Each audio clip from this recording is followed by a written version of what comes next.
Alright, we should be on now. Yes, I am now on line. Also, Pikamim, that is very offense. No, I'm kidding.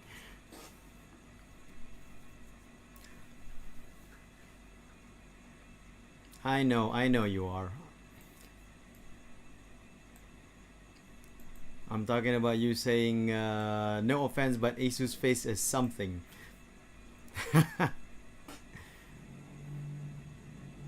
So anyway, what we're doing here is we're playing Arkham Horror, the card game. You will see the hand of my assistant in the physical realm. He will be involved. Why you like a superhero? That's kind of cute. I am a superhero. I am a superhero, Masky. So anyway, you will see the hands of my assistant who helps me out with certain things in the physical realm. His name is Tangan. Hey, say hello, Tangan. Yeah, that was Tangan right there. So he will be the one that will be handling the cards and everything. So what we have here is that we have this. Yes, Masky, I am a superhero. Superhero VTuber. Eisu desu. Okay, so the game goes like this. Tangan, put it up. Okay, yeah, there you go. Tangan, a bit motor side. Yeah, okay, alright, there you go. Okay, first, the round sequence will go with these 4 phases. Oops, Tangan, slowly. With these 4 phases, right? Okay, with the first round, which what we're gonna do, we'll be skipping the Mythos Phase. And but in the second phase, the investigation phase, each investigator takes a turn performing 3 actions. The 3 actions that they can do are draw 1 card and gain 1 resource, play an event or asset card from hand, play it down, and then do things that happens, activate an arrow ability on a card, move to a connecting location. Now as it is, there's only 1 location. Investigate your location, which is something that you need to do here. Citizen. Hey, Daryl Mendoza, thanks for the follow and thanks for becoming a citizen. And then we're gonna fight, or we can also fight or engage an enemy at your location. If there is an enemy at our location, we can fight or engage them. Attempt to evade an enemy engaged with you.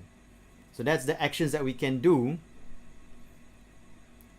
Pika, are you listening? I said this is not my hand. This is my assistant Tangan. This is Tangan's hand. Pika, please listen to the stream and not just doing saying whatever you want, okay?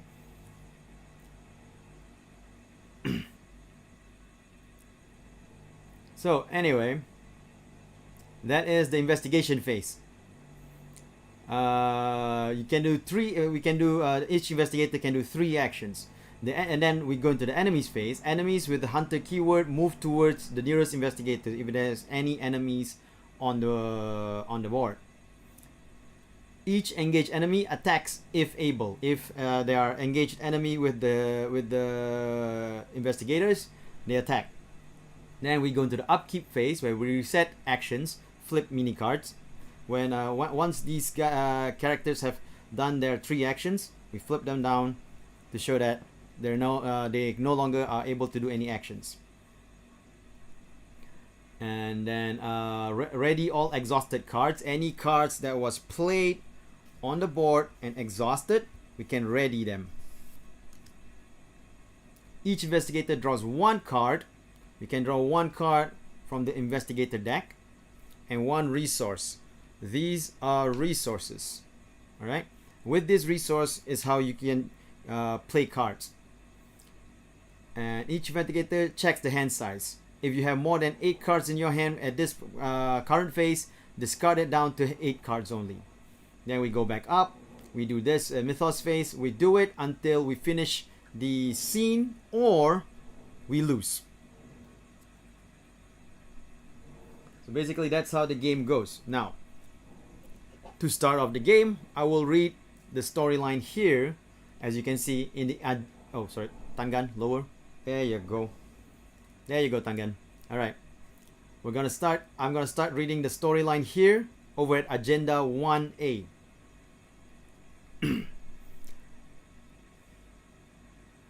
Yes, there's a story for a card game becoming. For this particular card game, Arkham Horror the card game, there's a story as well.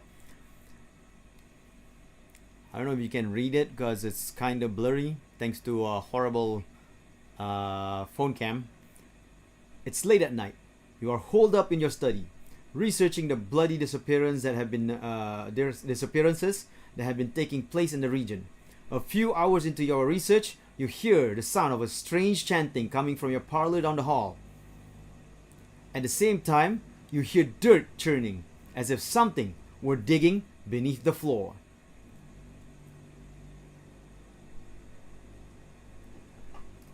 Okay. And then we read the one in the Act card. Trapped. As you leap to investigate, the door to your study vanishes before your eyes, leaving behind only a solid wall. You're trapped inside your study until you can find another way out. So as you can see, how to win this game is that we have to finish the Act cards. If we manage to finish all 3 Act cards, if we complete this, then we win.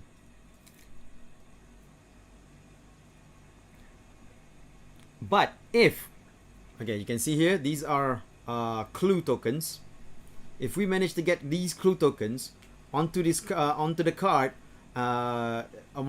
with the required number, then we can move to the next card. So with this card, it says here 2. This 2 is 2 per investigator. So since I'm playing with 2 investigators, so it's gotta be, I need 4 clue tokens on this card for me to proceed to the next act. Now, every Mythos phase, however, we are going to place a doom on the agenda. So this is the agenda token. We get placed here. If it reaches the 3 here, the agenda goes forward.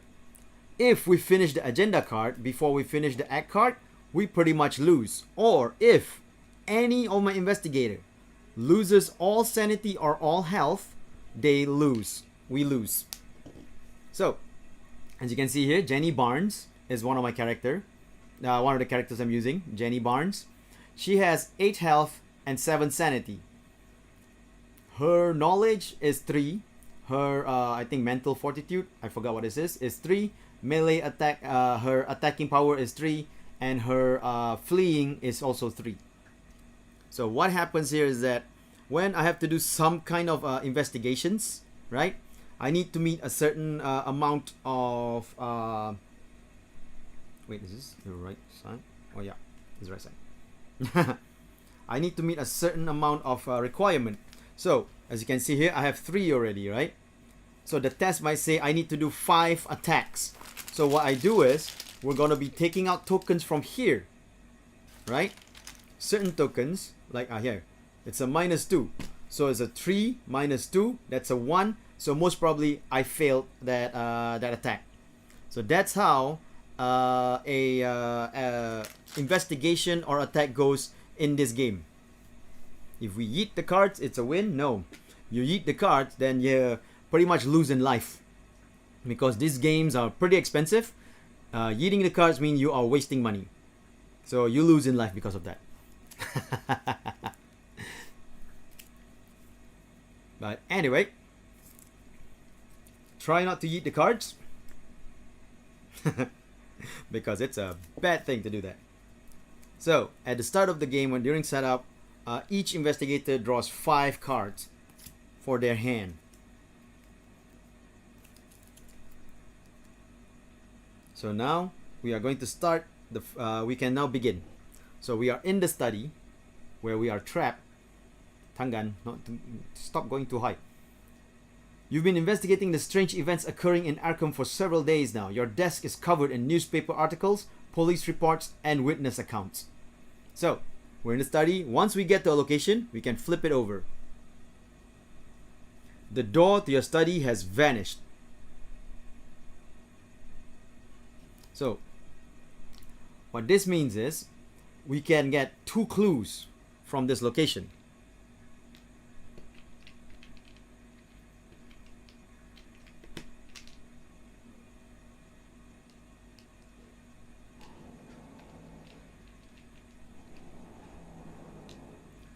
Sorry, there's 4 clues in this location, 2 per investigator. To succeed in getting a clue, you have to make a knowledge check and get 2 and above. If we get 2 and above from the tokens and all that, then we succeed in getting these the clues. So now we're going to start the investigation phase, which I will start with Jenny Barnes. So Jenny Barnes will be moving first. She will be playing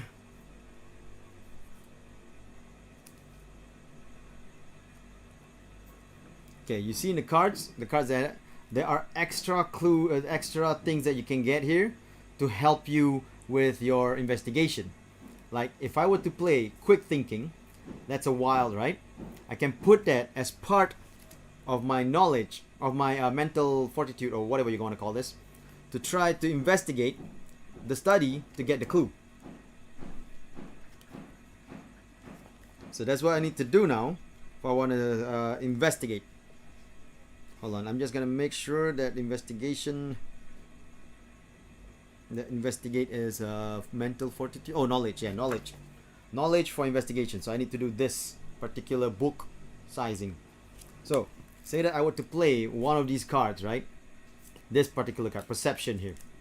If I were to play this perception, there's 2 books already. So that's my 3 books plus the 2 books makes it 5, right? I just need 2 to succeed. But I also need to I also need to pull out a token in my bag from the this is Machikoro bag, from the bag, to actually see if I succeed or not to proceed with my investigation. I'm just gonna ignore things that are not according to the game, because you know I'm trying my best here to play the game and also explain to you guys, and I can't I'm trying not to get distracted. Alright guys,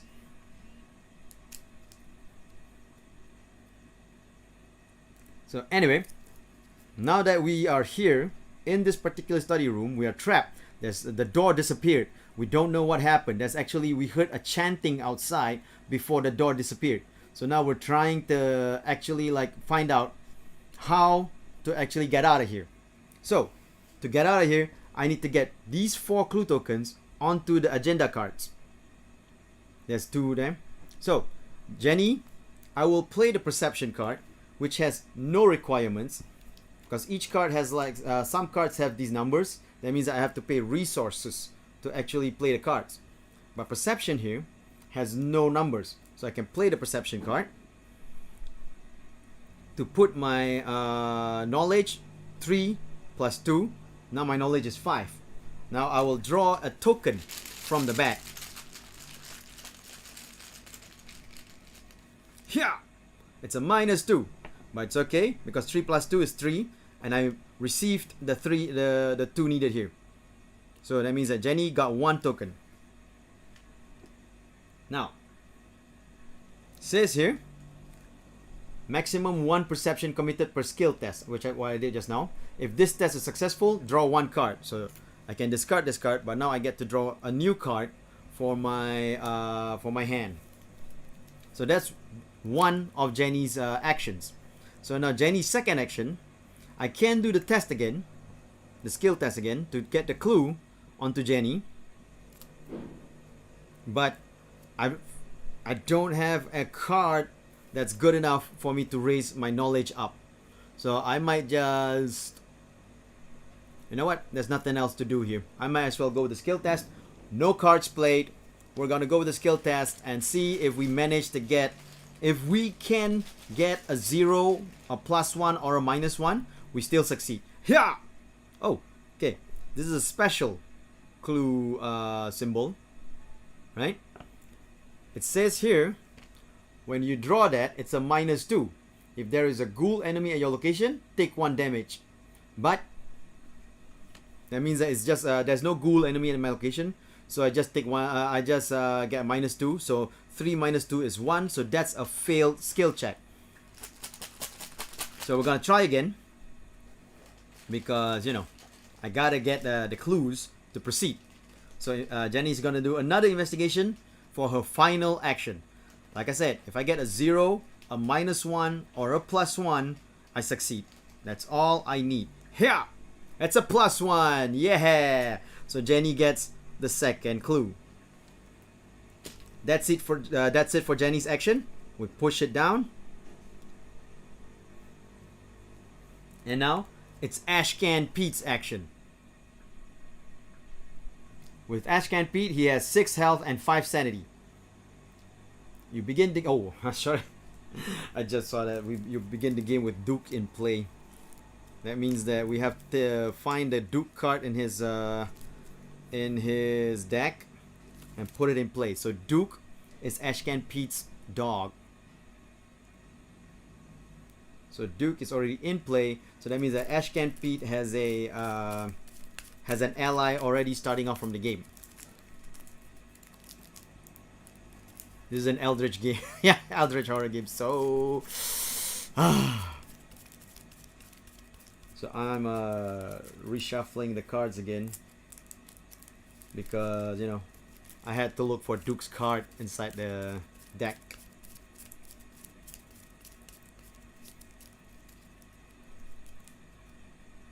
So now it's Ashcan Pete's turn. So wait, that's Duke. So Ashcan Pete has 2 knowledge. That means that if I want to meet this, I have to draw a 0 or a +1, which is not easy. So with that, I'm gonna try to see if I have any cards in Duke's hand that can help this out.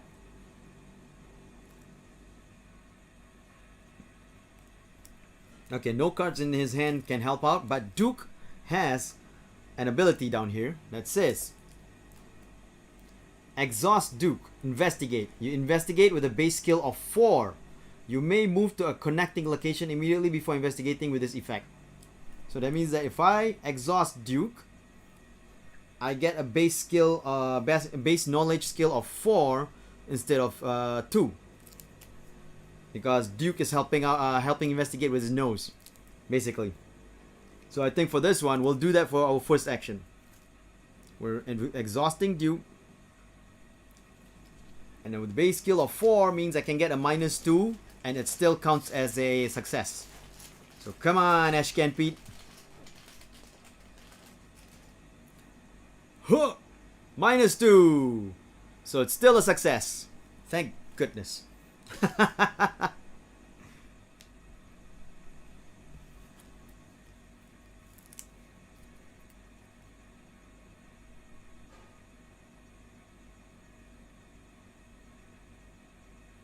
Sorry, was just okay. Now that's his first action. Now since Duke is exhausted, I cannot use Duke anymore, so I don't have that base knowledge skill of 4 anymore. I have this card, which can give me extra 1 knowledge, but this is such a good card for me to evade an enemy. I might want to keep it. All right, we're gonna go investigate with Ashcan Pete without any card help. So only a 0 and a +1 can help us now. So here, -1. That's a failed check. Ashcan Pete, you be dumb. No, I'm just kidding. He's not dumb.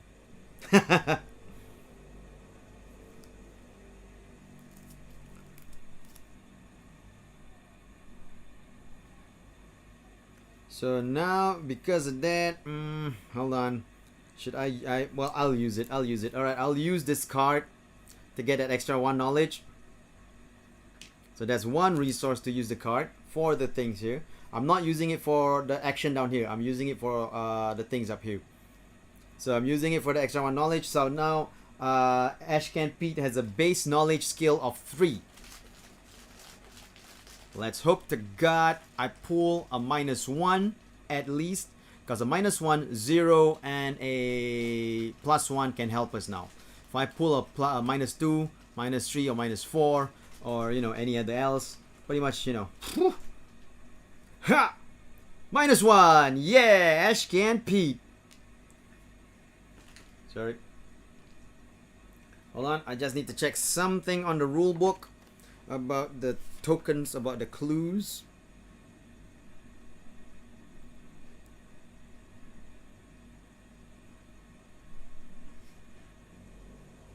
Because I want to make sure that when we move forward with the Act 1... Yeah, that's lucky as hell. That's very...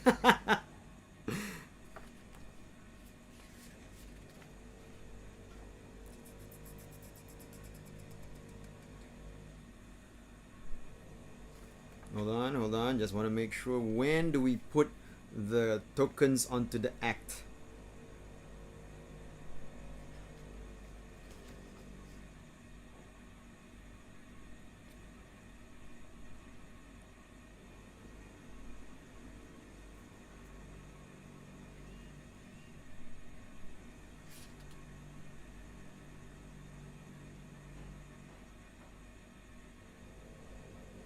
Once we got the thing, we're supposed to put the tokens onto the Act, but when do we get to do that?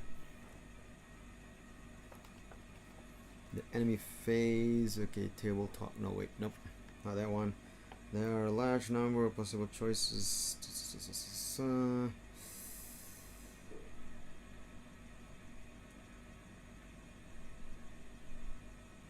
Okay, the current Act has a boldface objective. Instruction is to advance the Act deck, flip the current Act over. Wait, no. The Act deck represents progress to generate spent clues.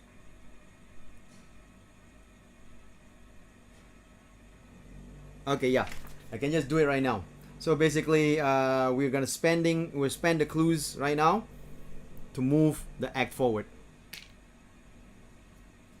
So it says here, you notice that the edges of your newly purchased rugs are tattered and mud-stained. Finding this odd, you shift the furniture aside and pull back the rug. To your surprise, you see the door leading out to your study. You slowly turn the knob and the door swings open, revealing your hallway below. You jump through the doorway, landing on your feet on soft dirt. The door to the study slams shut above you. The smell of burning wood fills the narrow hall, intermingled with the scent of rot and decay. Put into play the set-aside hallway, cellar, attic, and parlor. So, we've set this aside at the beginning of the game. Now, the hallway, cellar, attic, and parlor is in the game. We are not right now in the hallway. Okay, so these are new locations that we can actually go to. You need to teach me entirely about this game first. This is not Call of Cthulhu, Reed. This is Arkham Horror, the card game. Call of Cthulhu is a tabletop RPG. So what Ari is talking about is totally a different game.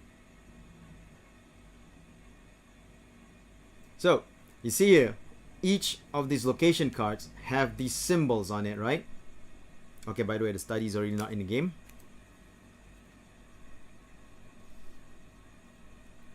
So what it means that these locations are connected to this. This is the location symbol, and these are how you get to certain location. Like from the hallway, you can go to the cellar, the cellar, the attic, and the parlor. I'm just going to put it according to the logo, so it'll be easier for you to check it out. And from the attic, you can go back to the hallway. From the cellar, you can go back to the hallway, and so on and so forth. So Discard each enemy in the study. There's no enemy in the study, luckily. Place each investigator in the hallway. Remove the study from the game.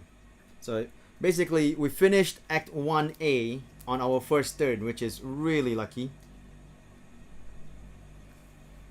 But that also finishes the storyline of the action for Ashcan Pete. Okay, so now we go into the enemy phase. Enemies with the hunter keyword move towards the nearest investigator. No enemies, so we're safe. Yeah, Act 1 done without a hitch. Yep, exactly. Each engaged enemy attacks if able. No enemies at all. No engaged enemies, so we're safe. Now, upkeep phase. Reset actions. I'm gonna flip them both up because they will be available to be used in the next round, right? Now, ready all exhausted cards. The Duke that we played just now is now unexhausted, so we can play him again in the next round. Each investigator draws one card and gains one resource. So Jenny draws one card. Ashcan Pete draws one card. Then we each gain one extra resource now. Alright. Each investigator checks and size, hand size. So Jenny has 6 cards. 1, 2, 3, 4, 5, 6. Safe. And Ashcan Pete has, wrong cards. 1, 2, 3, 4, 5. So that means they both do not have 8 cards. They don't need to discard down. We're all good. We can now continue. Now, this is where we go into the Mythos phase. First, we place 1 Doom on the agenda. After it gets 3 Doom, it's gonna flip. Advance agenda if Doom threshold is satisfied. Not yet satisfied. Each investigator draws 1 card from the encounter decks. Now this is the hard part. Okay, these encounter decks have monsters in it. So now we'll do this for Jenny first. Okay, cool. Revelation. Place 1 Doom on the current agenda. Dang it. It's basically I saw Ancient Evils. Revelation. Place 1 Doom on the current agenda. This effect can cause the current agenda to advance. Luckily, it's just 1, so it doesn't advance the agenda yet. Dark forces stir against you. If you do not act quickly, a sinister plot will be fulfilled. So that's that particular encounter. Now let's do Ashcan Pete's encounter. Yeah. Frozen in Fear. Revelation. Put Frozen in Fear into play in your threat area. So this is gonna be in Ashcan Pete's threat area. There's not enough space here, by the way. The first time you perform one of the following actions, move, fight, or evade, each round, it costs 1 additional action. So instead of 1 action to do move, fight, or evade, I have to use 2 actions. Forced. At the end of your turn, test mental fortitude. If you succeed, discard Frozen in Fear. So now Ashcan Pete has Frozen in Fear. Okay, that's it for the Mythos phase. We are now going into the investigation phase. So, we are opening the hallway. There is 0 clues in the hallway. Now, as you can see, there we need 6 clues here because there's 3. There's 3 here on the act card. So we need 6 clues on the barrier to move forward. So anyway, let's read the flavor of the text, shall we? The walls of your house are splattered with mud, and your hardwood floor is gone, replaced with a dirt path. So why is there an investigation number? There might be events from the card that might put clues on this location. As it is, there is no clue in the location. Now, Jenny gets to move first. As Jenny, I will move towards the attic. I will use my first action to move to the attic. So we flip. The attic says, forced. After you enter the attic, take 1 horror. So that means that Jenny now has 1 horror on her card. If I reach 7 horror, she goes insane. So over here, there's 4 clues. because it's 2 per investigator.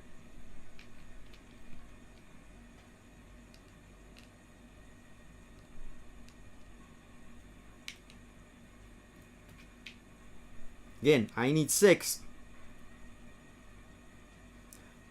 Oh yeah, let's read the flavor text. The bloody carcass of a malformed beast swings from a meat hook chained to the ceiling. Blood drains slowly from the blood drains slowly from the carcass, dripping into a small barrel. Drip, drip, drip. So luckily though, to investigate here is just 1. So it's not hard for Jenny to investigate because Jenny has knowledge of 3 right off the bat. But before anything, I'm going to play this card on Jenny using 2 resources to play this card on Jenny. So now Jenny has a bulletproof vest. Sorry to say that I have to put it off screen because there's not enough space in the camera view to show you guys the items. Maybe I'll put it like this so you can see a little bit. She has a bulletproof vest. What it does is it gives her 4 extra health.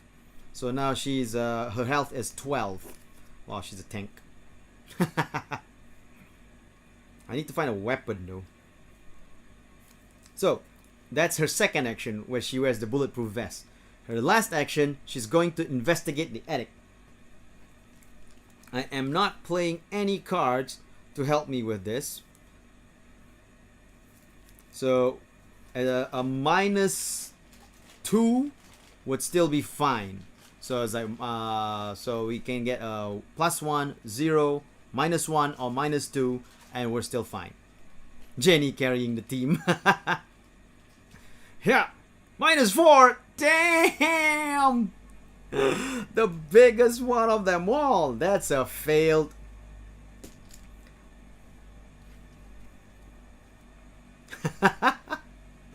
Well, okay, since I wonder if Ashcan Pete should check out the other rooms and try to find the clues from those area and let Jenny take everything from the attic.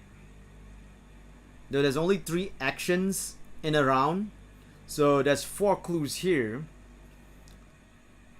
So that means that even if I get, you know what, we're gonna split up. We're gonna do the stupid horror movie trope and split up. So Ashcan Pete is going to the cellar. Oh, it's a 4. That's almost preposterous to complete for Ashcan Pete, who is only 2 knowledge. Forced. After you enter the cellar, take 1 damage. So now Ashcan Pete is also damaged. Now, since he has Duke, he can't put the damage on Duke if he wants to, but he doesn't want to, so he'll put it on himself for now. Lovecraftian despair is imminent.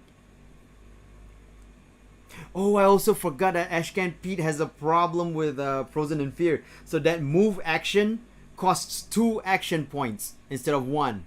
So now he only has 1 action point left. So first I'll put the clues that's available in this particular area, which is 4. It's 2 per investigator. So now Ashcan Pete only has 1 action left because he cannot on the first time you perform one of the following actions. Okay. So basically he can investigate if he wants to, but he only has 2 knowledge. He can use Duke to get the 5th knowledge, the 4 base knowledge. So he'll do that. I'll exhaust Duke, so that now Ashcan Pete's knowledge is a base of 4 instead of 2. And then, oh, this sucks though, but I think I have to do this. I'll play these 2 cards for the knowledge. So it's 1 knowledge here, and I'll use this wall as a knowledge as well. So that's luckily this one does not have any cards to any cost to be used, but this one has a resource cost. So I'm gonna spend 1 resource, and I use these 2 cards. So now my base knowledge is 6. So a -2 will still help get us a clue. Lovecraftian despair. Yeah. Ooh, nice. This is a special token that's special for investigators. With this one, it gives him a +2, and you can ready Duke, which is no point because it's already his last action anyway. But anyway, that means that's a 6 + 2, and that makes it an 8, and Duke is ready again. So it's a success. Ashcan Pete, you got your clue from that one.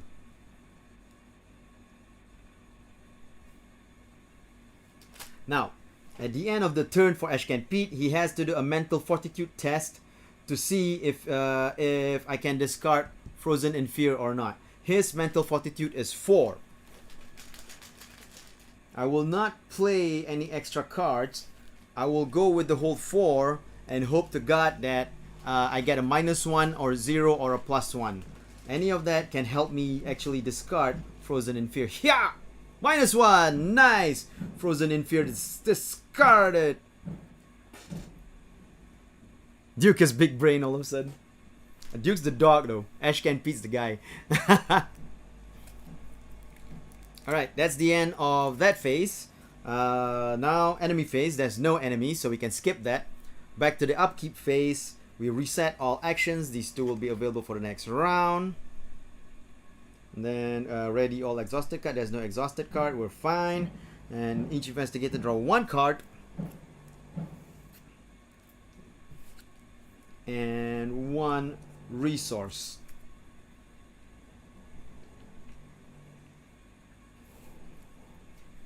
Check hand size. Jenny has 4.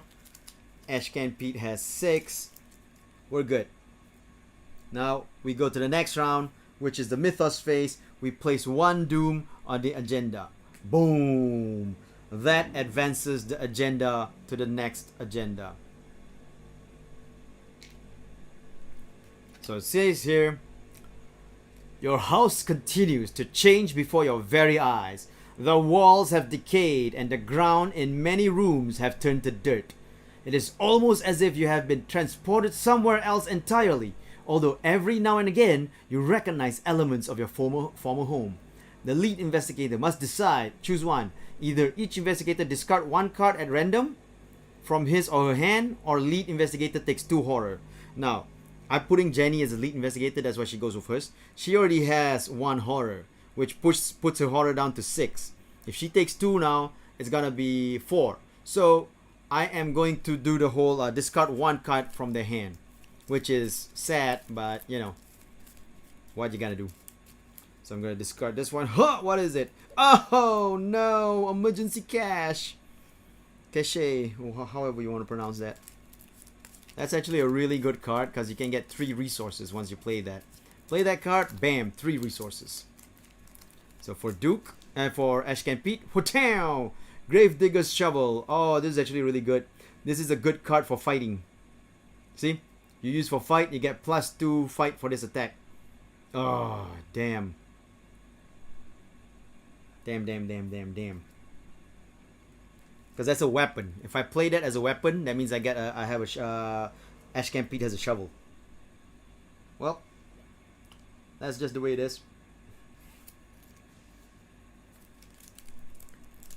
So that's the agenda. Now we move on to the agenda 2A. Rise of the Ghouls. The floor beneath you is giving way and you see a vast network of tunnels twisting into the darkness below. Shapes and silhouettes of strange creatures move swiftly through the tunnels, trying to find a way up. You probably don't want to be here when they do. So you can see creatures in the tunnels below trying to get up to where you are.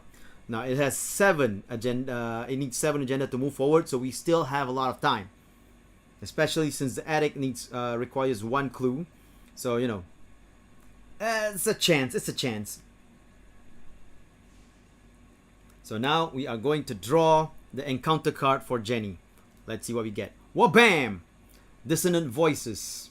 It's a treachery. Revelation. Put dissonant voices into play in your threat area. So now Jenny has dissonant voices.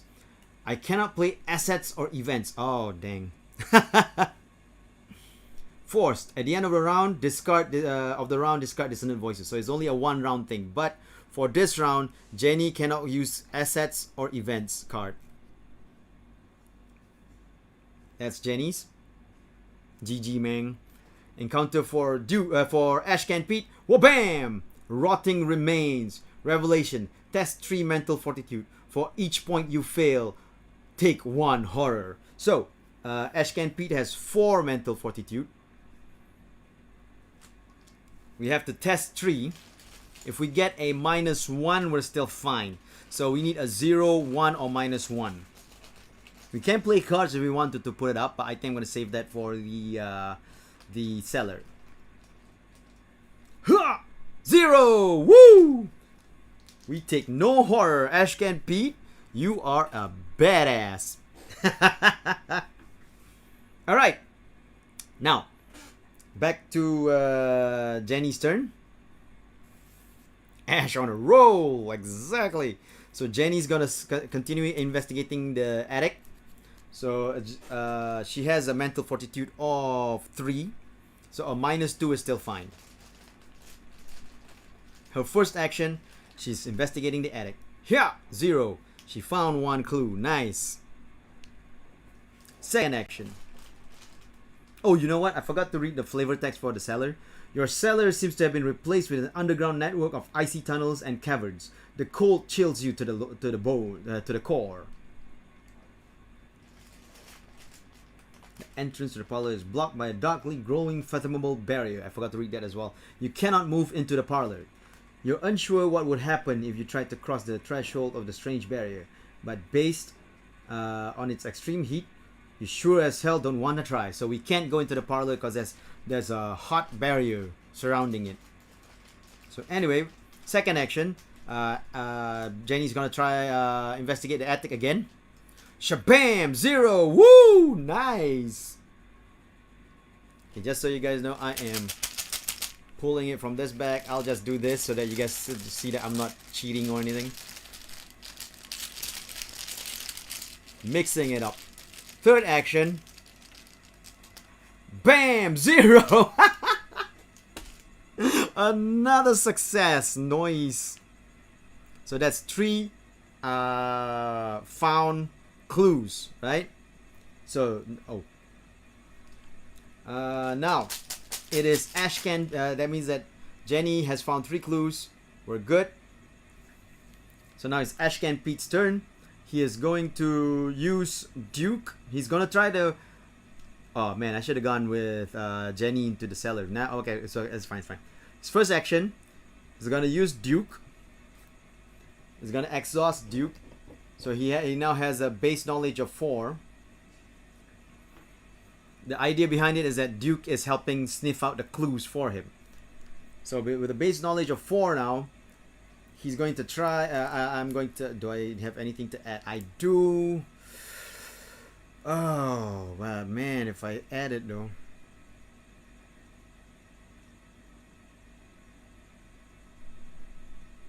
Oh, whoa, okay. Before that, before I do this, instead of using Duke like that, what I'm gonna do is I'm gonna play 1 card using 1 resource to play Plucky onto my area. So what does Plucky do is, it gives this extra things down here. Non-direct horror must be assigned to Plucky before it can be assigned to your investigator card. There's an a horror sanity here. That means that if I get horror, I have to assign it to the Plucky and then discard it because it's just 1 horror. So anyway, what the Plucky does is, I can spend 1 resource to get a +1 mental fortitude for the skill test, or +1 knowledge for the skill test. This logo means I can spend it as a passive. So, now that I have Plucky with me, second action, I will investigate. I'll exhaust Duke to put it, to give my base into 4. Then, I'll use 2 resources to put my base knowledge into 6. So now, Ashcan Pete's base knowledge is 6. A -2 will still be fine.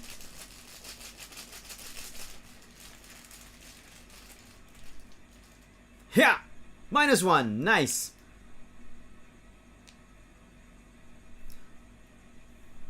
So third action, last action. Okay, last action. What he's gonna do? He's gonna move to the cell, to the attic. That's what he's going to do. That's the end of that.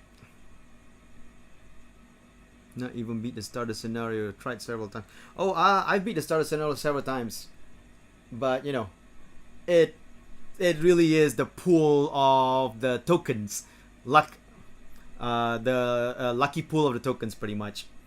And I've been pretty lucky this game so far. This game is hard. It is very hard. I've been pretty lucky with my pool, with my token pool so far. So it's interesting. Okay, so that's it. Enemy phase. Again, no enemies pulled, so no problem there. Can skip the phase. Reset all actions. So the characters now are available again. All exhausted cards are prepared. Each investigator draws 1 card.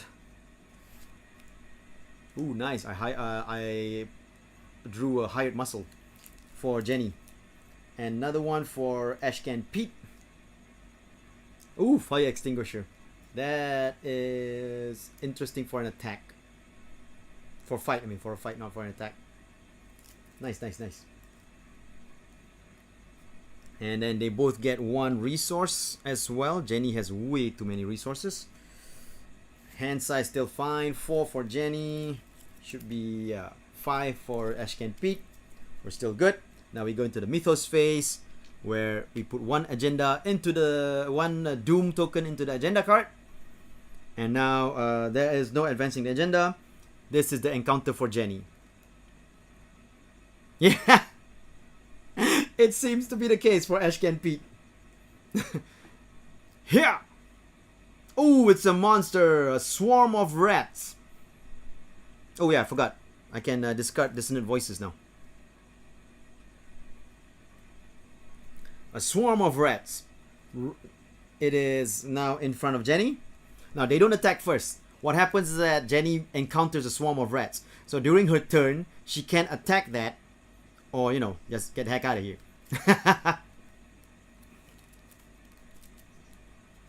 So how the fight goes is, I have to pull the skill check, melee attack skill check. The swarm of rats is easy, so it's just 1, right? And then if I want to disengage for it, I have to do a flee skill check of 3. It's harder to flee from them because they're a swarm of rats. Now I believe each attack does 1 damage, 1 base damage. Well, of course, as you can see, the swarm of rats is only 1 health anyway, so you know, easy kill. So let's go, Ashcan Pete. What do you get? Shabam! Grasping Hands. Revelation. Test 3 flee. Speed skill. For each point you fail, take 1 damage. Damn it! Alright, Ashcan Pete flee skills is 3. I'm going to play this card to give him an extra 2 flee.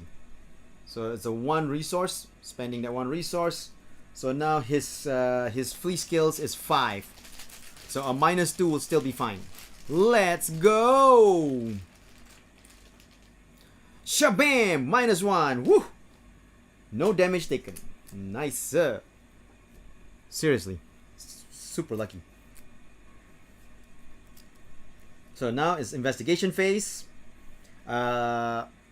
Jenny decides to let Pete go first for this investigation phase.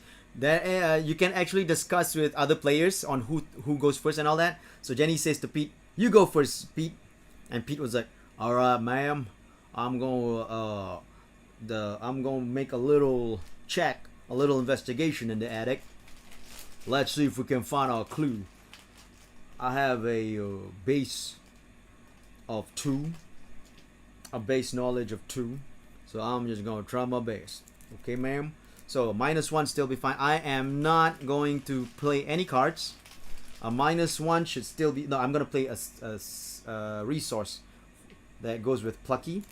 That gives me an extra +1 base knowledge. So my base knowledge now is 3. A -2 which should still be fine. And what? Bam! -2. Nice. So we got the final token from this room. We now have 6 tokens. We can spend it to move the act forward. So wait. Should I move the act forward now, or should I wait till the monster's dead?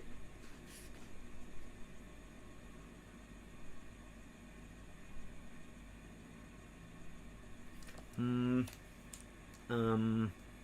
know what? For Ashcan Pete's second action, he's going to attack the swarm of rats that's with Jenny right now. And then he's gonna use Duke.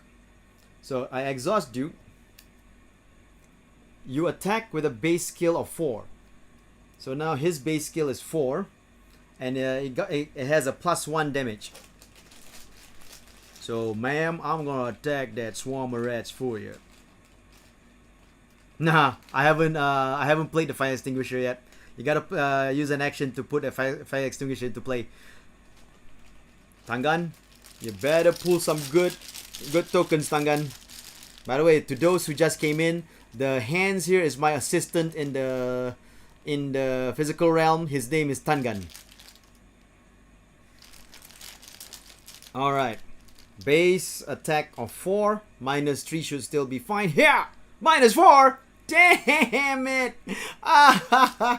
You failed, Pete. Okay, that was Pete's second action. Damn it. So Pete totally missed that. And Pete's going like, ma'am, I totally missed that. So I don't know what to do now. But I guess I can try attacking it again.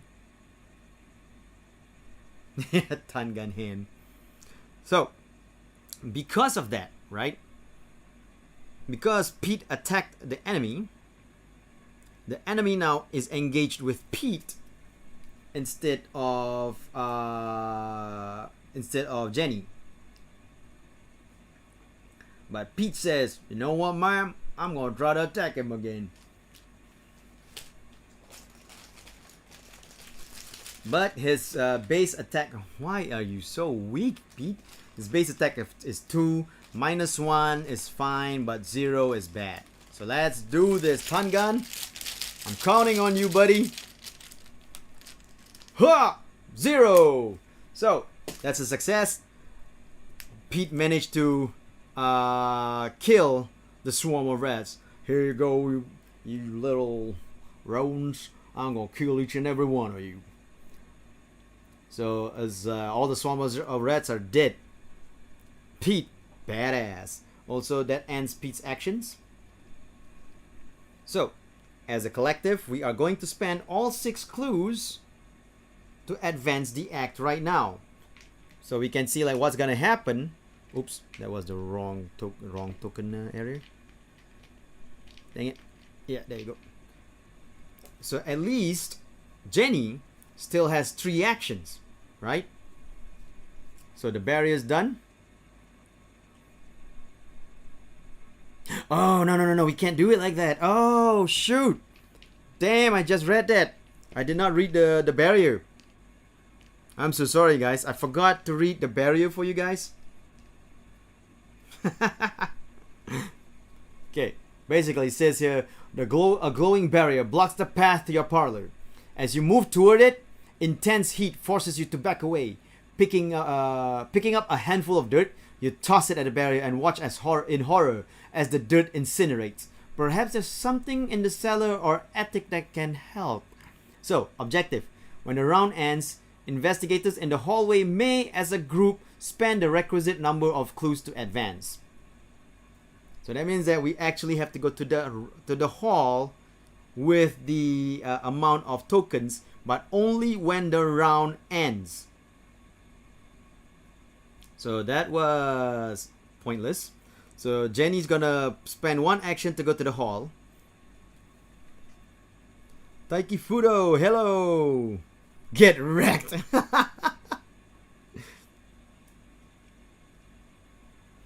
In my head, imagine Pete swung his guitar looking bonking on them rats. Yeah, he totally did. That's what I was thinking as well.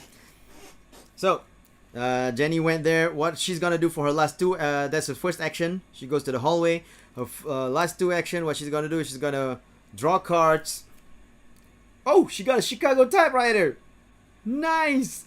So, oh yeah, nice. So I'm gonna put in, it requires 5 resources. 1, 2, 3, 4, 5 to put it into play. So now Jenny has the Chicago typewriter. And if you try imitating my native accent again, I'm gonna aggressively in your direction. Well, I can't help it. That's just how Ashcan Pete talks. This is just the way it is, Moistar. So with the Chicago, by the way, because I was setting up the deck. When I was setting up the deck, I was a bit on the slow part. So I spent a lot of points to get Jenny this 4 level item into her deck, because it's a badass card, but at the same time I was like, woo, 4 freaking levels. So it has 4 ammo. We put in resources as the ammo.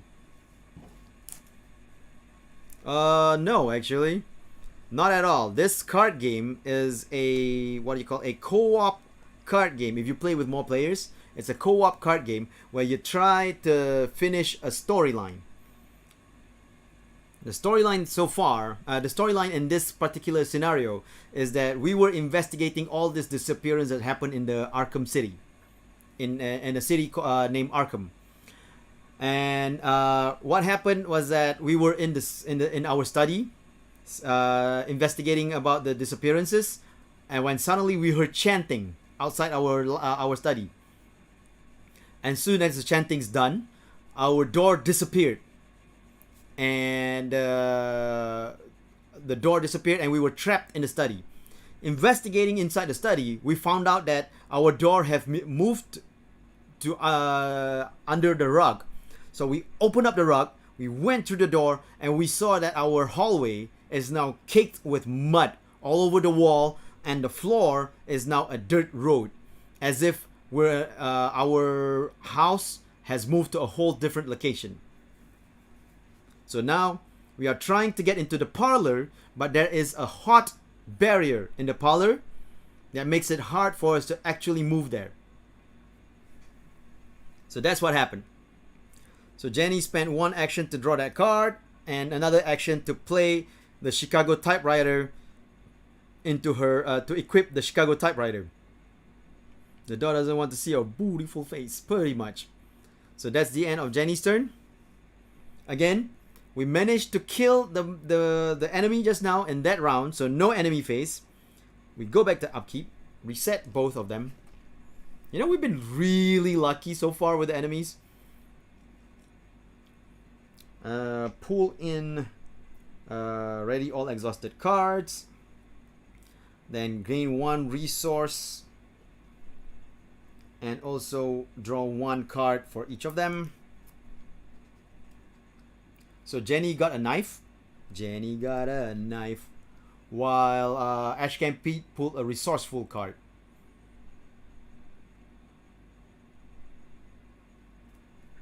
Alright, cool. So now we move back to the Mythos Phase. We put another Doom token on the agenda. Agenda still needs 7, so we still have a lot of time in our hands. But we can only move forward at the end of the round. So we can't move forward right now, right? So Jenny decides, by the way, 8 cards in hand. Jenny decides for her first action to draw a card. She got Sleight of Hand. Put an item asset into play from your hand at the end of your turn. If that asset is still in play, return it to your hand. Oh, okay. Interesting. That's her first action. Second action, she'll why not draw another card. No. Resource. She'll draw a resource for her second action, and her third action, she'll yeah, another resource just in case, because we need resources. So now, Jenny's action is done. Oh, just to explain, there's 4 phases in the in a round. The Mythos phase, yes. Oh wait. Pfft. We can't do all that yet. Damn it. Hold on. Can't pull sleight of hand. Can't do the 2 resource. Because we didn't do the encounter. Sorry, my bad. First encounter to Jenny. Shabam. Ghoul minion. Humanoid. Monster. Ghoul. It was a colossal and nameless blasphemy with glaring red eyes. And it held on bony claws. A thing that had been a man gnawing at the head of a child. Nibbles at a stick of candy. H.P. Lovecraft, Pigman's model. So this is a monster that's now engaged with Jenny. Indeed. Indeed. Now for Ash and Pete, wabam! Oh, another ghoul monster. So they both now have monsters in front of them. Okay, now as an action, as a first action, Jenny can shoot that ghoul minion. She has a base attack of 3. A base attack of 3. I can spend 1 ammo to put that attack into a +2, so making it a 5.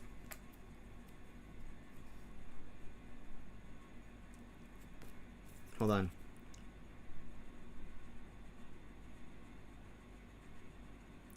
You get +2 for this attack for each action being spent, including this ability's cost. This attack deals +2 damage. That's good. A +2 damage can kill him off straight away. Alright, we're gonna do that. I'm gonna spend 1 ammo to attack the ghoul minion with my Chicago typewriter. Everything changed when the ghouls attack. So, I have a base attack of 5 right now. A -3 should still be fine. Here! Oh! Damn! This token is a special token that means instant failure. Oh, damn.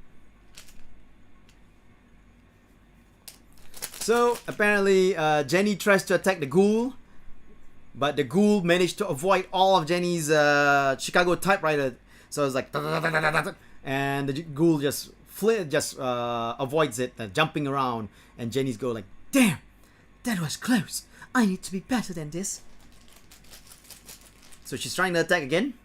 Second action, using another ammo, but she doesn't want to finish off her ammo, just in case. Ultra instinct.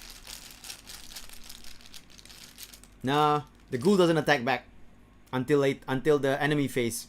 Yeah, -1. That's a good one. The ghoul is dead. Jenny managed to kill the ghoul off.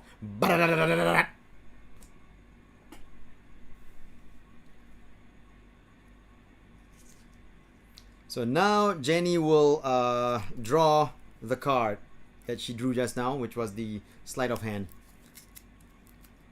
Lucky -1 again. So that's the end of Jenny's turn. Ash can Pete. Now, because he's engaged with the monster, until the monster is dead, he can't move to the hallway. Because if he tries to move to the hallway, the monster will make an attack.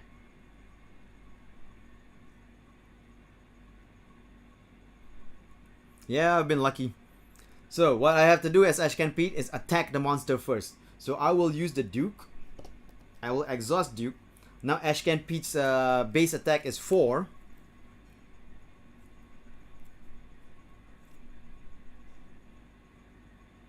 And it got +1 damage because of it.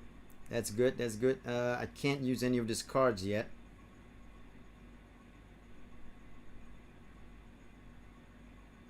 Alright, we'll just go with the 4. And a -2 is still fine. Ton gun, this is all on you, buddy. Huh! Ooh! What is that? That's a special logo here.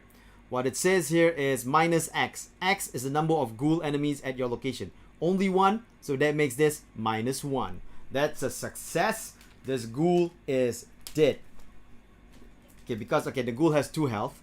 Usually if you do an attack, it's just 1 damage. But Duke, when you use Duke, the attack deals +1 damage. So that means it does 2 damage, and thus killing off the ghoul minion. Bam!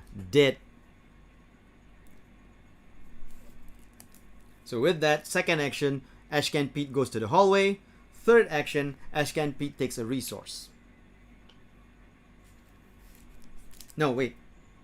No. Instead of taking a resource, what Ashcan Pete's gonna do is he's gonna put the fire axe into his equipment. So that spends 1 resource. So what does the fire axe do? If I fight, if you have no resource in your resource pool, this attack deals +1 damage. During an attack using fire axe, spend 1 resource. You get +2 melee for this skill test. Limit 3 times per attack.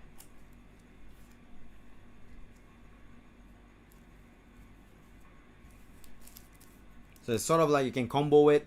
I have 1 resource. I use that. That means I have no more resource, so the attack deals +1 damage. So that's the end of Ashcan Pete's turn. With that, we can now... Oh, at the end of the round, right? When the round ends. Okay, so we can't do it yet until the round ends. So now, again, we managed to kill off the enemies before everything. So we're done there. No enemy phase. Go back to the upkeep phase where where we reset actions for both characters. We ready all exhausted card. Duke has been such a big ass help on this game so far.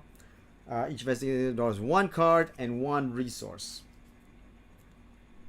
So what Jenny pulled was Dario El Amin, which is an ally. I can put this into my play. I use 4 resources to put this into my play.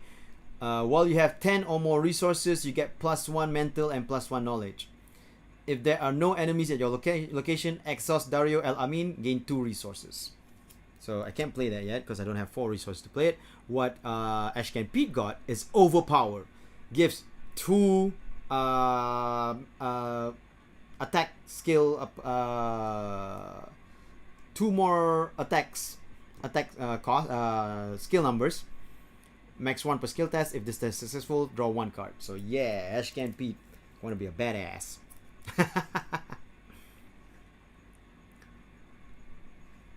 Oh yeah, I didn't take the resource yet. So 1 resource each of them.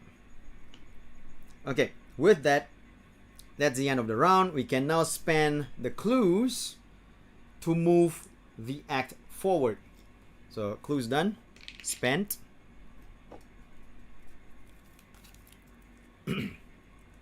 Using the barrel from the attic, you carry ice and snow from the cellar and hurl it at the barrier. The barrier sparks and shudders as it consumes the ice, then hisses and fades out of existence. The barrier blocking the passage to the parlor has vanished. Reveal the parlor. Wabam! Put set aside Lita Chandler into play in the parlor. So Lita Chandler was set aside just now. She's now in the parlor. Spawn the set aside Ghoul Priest in the hallway. Oh no!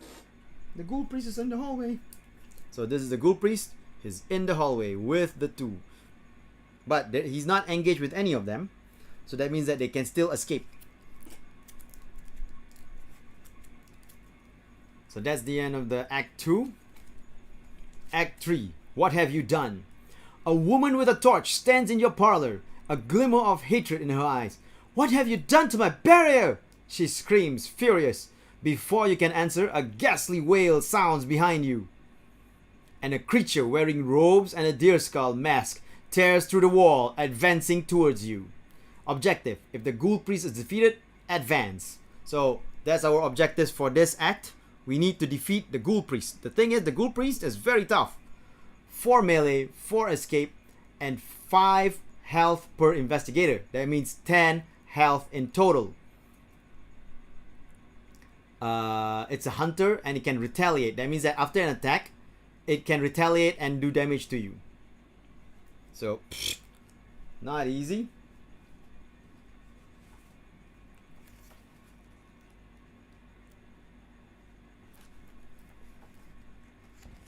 Hold on. Is there any way to avoid retaliation? Each time investigator fails a skill test while attacking a ready enemy with a retaliate keyword, after applying all results for that skill test, that enemy performs an attack against the attacking investigator. An enemy does not exhaust after performing a retaliate attack. Damn! Oh, by the way, to see what damage they do, you see down here. So the damage that the Ghoul Priest does is 2 health and 2 mental. So, phew, not easy. Now again, we just saw them appear. So they're not anywhere near us yet. Thus, we can actually run away first to the parlor.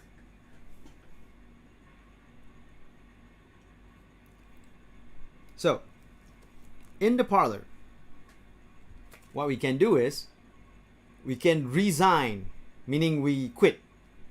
Sorry. We can resign, meaning we quit, right? This is too much for me! You run out of the front door fleeing in panic. Oh god, it's horrible. While Lita Chandler is not controlled by a player, she gains Parlay. Test 4 mental. If you succeed, take control of Lita Chandler. So, Lita Chandler. While you control Lita Chandler, she gains, each investigator at your location gets a +1 attack. When an investigator at your location successfully attacks a monster enemy, that investigator deals +1 damage. Parlay. Yep. You know, to discuss. So now we are at near the end of the scenario. With this, we now move forward to the next round, which is the Mythos Phase. We place 1 doom onto the agenda. And then each investigator now encounter. Let's see what Jenny encounters. Damn! Frozen in fear! No! Let's see what Ashcan Pete got. Well, bam! Rotting remains. Okay, so he has to test mental fortitude of 3. For each point you fail, take 1 horror. No, his mental fortitude is 4. But let's see if I can play any cards to up my mental fortitude. You know what? I will. Oh no, 3. Shoot. Too high. Can't play that. Nope, I have nothing else to play for mental fortitude. Well, Pete. Oh yeah, I can play this. I can spend 1 to put his mental fortitude up to 5. Alright. Up to 5. So now a -2 is fine. Let's go, Pete. Here. Oh, that thing again. That's a -2. If there's a ghoul enemy at your location, take 1 damage. No ghoul. -2 is still a success. So, whew, thank God. Basically, what happened was that I saw a rotting remain. I saw a dead body that's like being that's rotting, and you have to see if your mental fortitude is strong or not, or if not, you go crazy.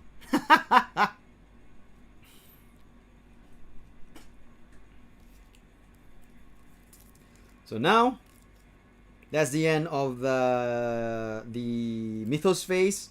Jenny will move forward, spending 2 actions because of Frozen in Fear, into the parlor. So Jenny is now in the parlor. Her last action, move forward. Okay, her last action, she's gonna do a parlay with Lita Chandler. Now her knowledge is just 3. We need to test it to 4. So if we don't play any cards, we need a +1 to actually succeed. So what Jenny's gonna do is, oh my gosh, she can't play any of these cards. Yep, she can't play any of these cards.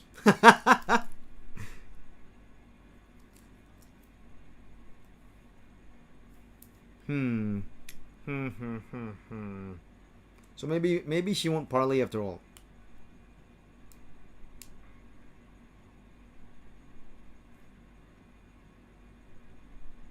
Okay, so she won't parlay. What she does instead is she's gonna put the hired muscle into her her area. She's gonna hire the muscle. to help her out with her fights. Because what the hired muscle does is it gives +1 attack. Alright.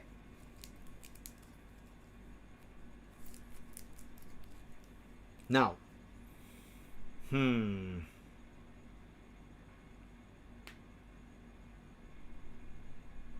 With that, Jenny's now over. Pete shall now move towards where Jenny, to the parlor. 1 action. Now she's gonna try to parlay with Lita Chandler. He spends. No, not spend, sorry. Oh, sorry. Forgot. At the end of Jenny's turn, do a test, a mental test, to see if we can discard Frozen in Fear, which is mental test of 3. So if I get a 0, I'm still fine. So I will try it out. We just need a 0 or a +1. Hurrah! -4! Damn! She's still Frozen in Fear. So now Pete moves to the parlor. That's 1 action. Pete shall have Duke help out to parlay with Lita Chandler, which puts his knowledge stats to 4. Base stats, knowledge base stats to 4. Base skill to 4. I'm gonna yeet the freaking table. It's actually a really good game to play, though. I gotta be honest. I really like this game. Okay, 4 and 4. If I get 0, then it's good.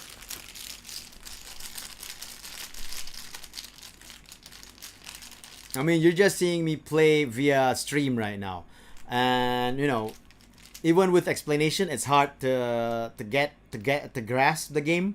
But if you actually play the game itself, you're gonna find out that it's actually pretty simple and a really fun game to play. Anyway, 0, come on, here! Oh, dang it, that's a -2.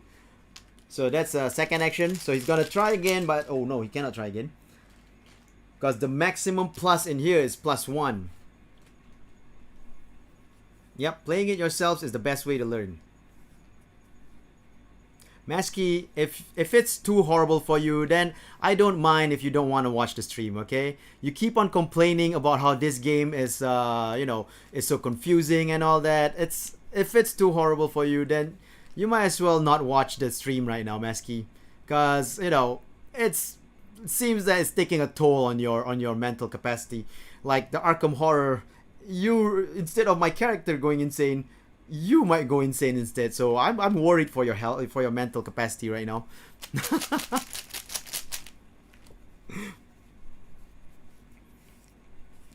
Cause all I've been seeing from you throughout this stream is you complaining about how it's confusing or it's hard.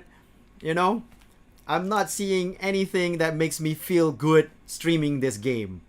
Like literally, I feel bad for streaming this game now, because if it's that confusing or hard to understand, it's like, what's the point? What's the point of streaming this? I might as well just play it by myself, play it with my friends at home, or I thought it'll be fun to stream this because maybe it'll be fun for people to watch it because it's a narrative game. But all I've been seeing is you complaining about it, Masky. So I feel bad.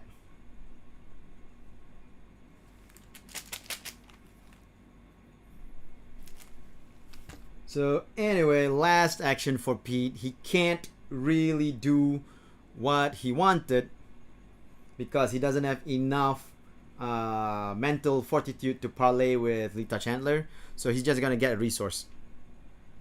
I'm glad that Taiki and Eri is enjoying it though. Thank you. But I think this might be like the last time I play this on stream. Because if it's too confusing generally, even if you enjoy the stream itself, but it's confusing how the gameplay is, then it's not really gonna be fun to stream. Okay, so anyway, that's the end of focus on the story if rules too confusing. That's the end of Ashcan Pete's turn. So that's it. Now, enemy. There is one enemy, which is the Ghoul Priest. He's a hunter, so during his turn, as a hunter, he will move towards the nearest investigator. Because the hallway connects to the parlor, he's gonna move to the parlor and engage with the one with the highest attack skill, which is Jenny. So the Ghoul Priest is now engaged with Jenny. Jenny's gonna marry the Ghoul Priest soon because they're engaged. Bad joke, sorry. Anyway, so now each engaged enemy attacks if able. So the hunter now attacks Jenny. Straight away, no drawing the tokens or anything. Jenny gets two what do you call that? 2 wounds and 2 mental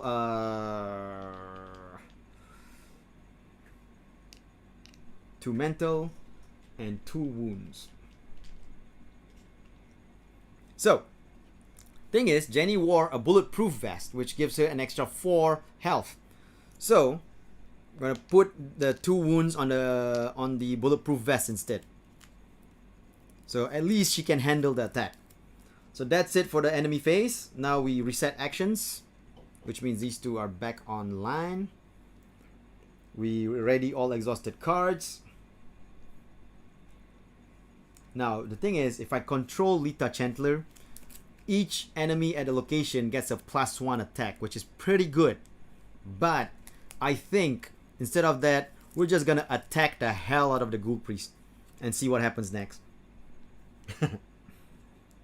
Then we draw 1 card for Jenny, which we drew Opportunist. Commit only to a skill test you are performing. If you succeed by 3 or more, return Opportunist to your hand after this test instead of discarding it. That's actually pretty good. Then for Ashcan Pete, I get a knife. You get a +1 attack for this attack. Discard knife, fight. You get +2 for this attack. This attack deals +1 damage. Of course, I have to equip it first. But anyway, that's it for that round. Jenny has 1, 2, 3, 4, 5, 6, 7 cards. Still safe. Not 8 cards yet. And Ashcan Pete has 6 cards. Still not 8. So we don't have to discard down to 8. We're good there.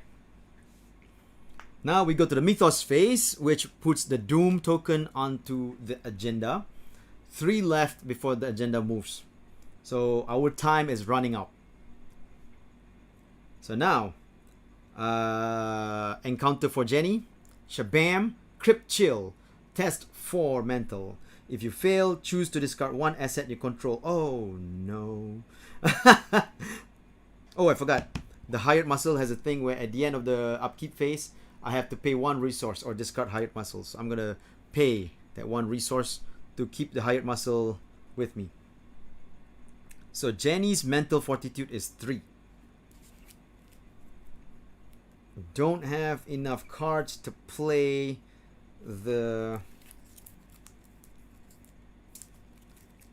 any cards to up my mental fortitude. So I literally have to get the +1 token, which is only 1 token in the bag, by the way. The +1 token. I can't handle this. No need to play cards.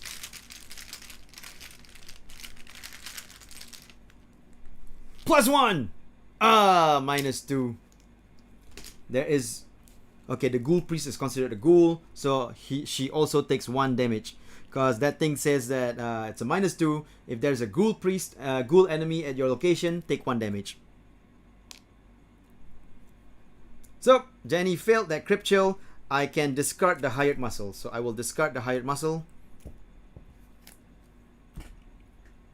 Now, Ashcan Pete, what'd you get, buddy? Ha! Another Rotting Remains. Okay, Ashcan Pete, at a -1, you're still fine. Come on, Tangan. Come on. Also, not showing the Machikoro logo. Here! Oh! -X. X is the number of ghoul enemies at your location. Only 1, so -1. Success. Still not scared of the rotting remains. Pete gonna leave Arkham with memories of dead bodies. That's probably what's gonna happen to Pete. So, that's the end of the Mythos phase. We go into the investigation phase, where Jenny now shall attack the Ghoul Priest with her Chicago typewriter, spending 1 ammo, making her attack now plus a base stat of 5. You get +2 for this attack for each action being spent, including this ability's cost.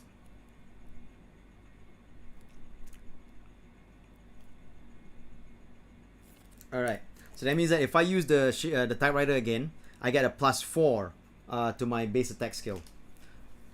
Okay, come on, Jenny. -1 still fine. -1 still fine.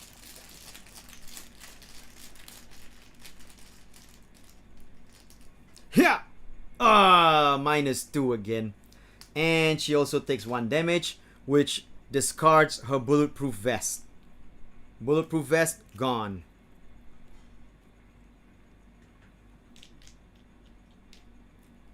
Alright. She still has 1 more ammo on her Chicago typewriter. With this ammo, because this is the second action, because you get +2 for this attack for each action being spent, right? So that means it's a second action. So that means that instead of a +2, it becomes a +4. So she's doing it. Second attack, +4 to her 3, so 7. So -3 is still fine.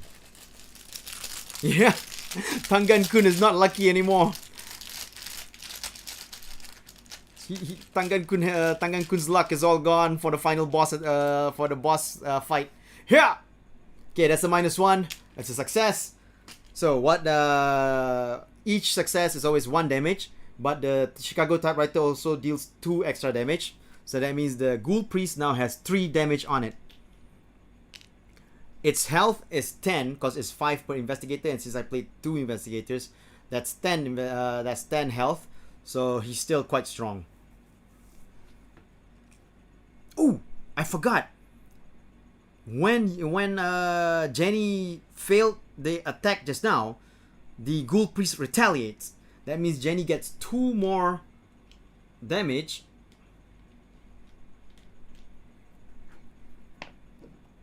And 2 mental damage as well, which brings her mental capacity to 5.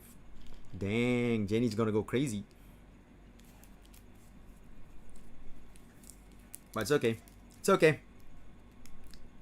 Jenny's last attack, last turn, what she's gonna do is she's going to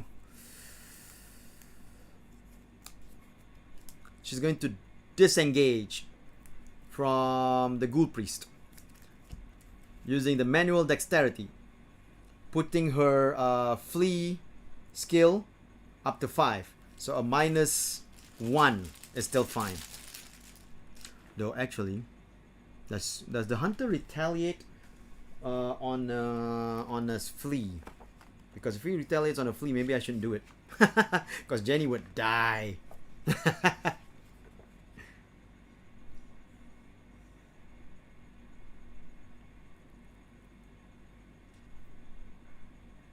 Okay, no. The hunter does not retaliate on a flee. So -1, come on. -1 is still good. Let's go, Tangan-kun. Yeah. Oh, instant failure. So the Ghoul Priest is still engaged with Jenny. So Jenny's not happy with this marriage proposal, but they're both engaged.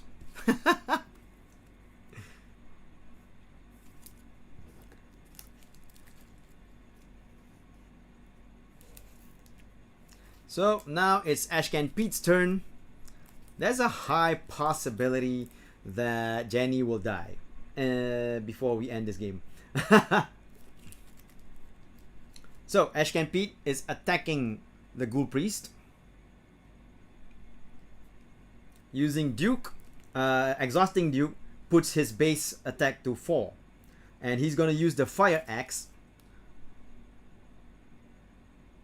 and spending 1 resource. So his base attack now is 6.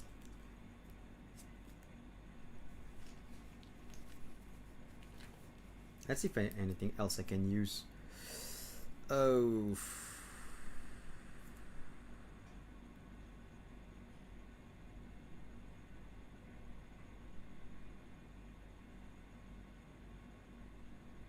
Nope. Alright, 6. There's no there's only 2, he can only do 2 damage on this one. Yeah, sending Duke to duke it out with the Ghoul Priest. So his base attack skill is 6, -2 is still fine. Huh! -1, nice. So that's a 2 damage on the Ghoul Priest. So the Ghoul Priest now is halfway dead. Okay, for his next 2 actions, now because of that, the Ghoul Priest is now engaged with Ashcan Pete instead. Oh, I just put it on the on Pete's head here.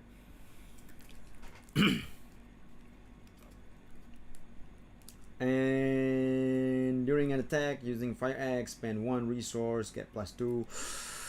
He has 2 base attack. If I do an attack again, I spend 1 resource, it's just a +4. I cannot use Duke anymore. Duke's done.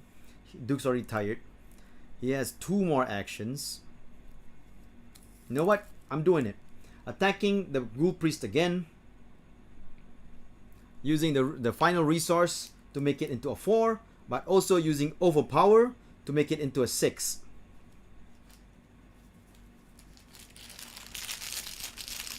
No, Pete! Ha! -1, nice! So, because I have no more resource in my pool, the Fire Axe deals +1 damage. So that's 2 more damage onto the Ghoul, which makes it a 7. His health now is down to 3 left. So what the Overpower also said that if the test is successful, draw 1 card. So I'll draw 1 card now for Pete. I drew Dig Deep. Okay.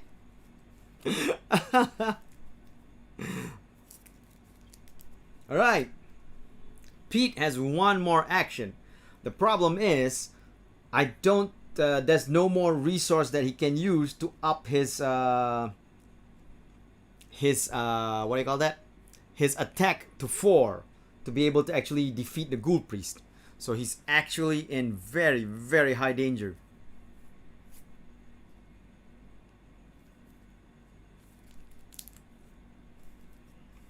And the Ghoul Priest will be attacking him in the enemy phase. Oh man, what can Pete do now?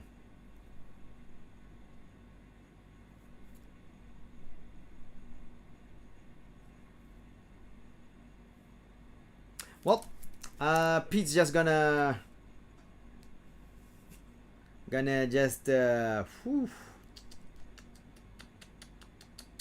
Can I attempt to evade? I guess I can attempt to evade. I can attempt to evade the Ghoul Priest.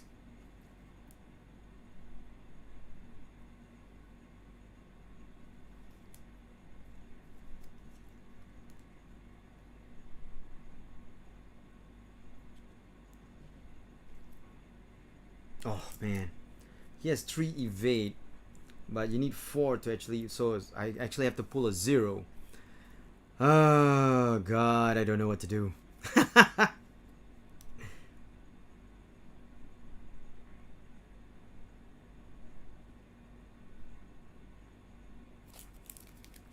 Oh god, what do I do? What do I do? Pete, what do you want to do?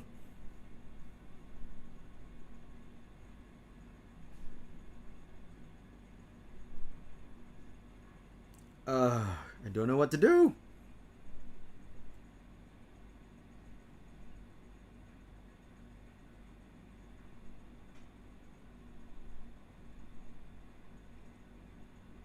Oh yeah, I forgot about this. If you're engaged with an enemy and spend an action to do anything other than fight, evade, or activate a parlay or resign ability, each enemy engaged with you makes an attack of opportunity. So the only thing I can do is fight, evade. That's the only thing I can do without the enemy making an attack of opportunity. So I cannot draw a card. I cannot play a card. I cannot activate ability on the card unless it's fight. I cannot move. I cannot investigate. If I do any of that, I will. It will do an attack of opportunity to me. Time to leave it to the hands of fate. You know what? We're just gonna pass. So we're just gonna pass on Pete's third action.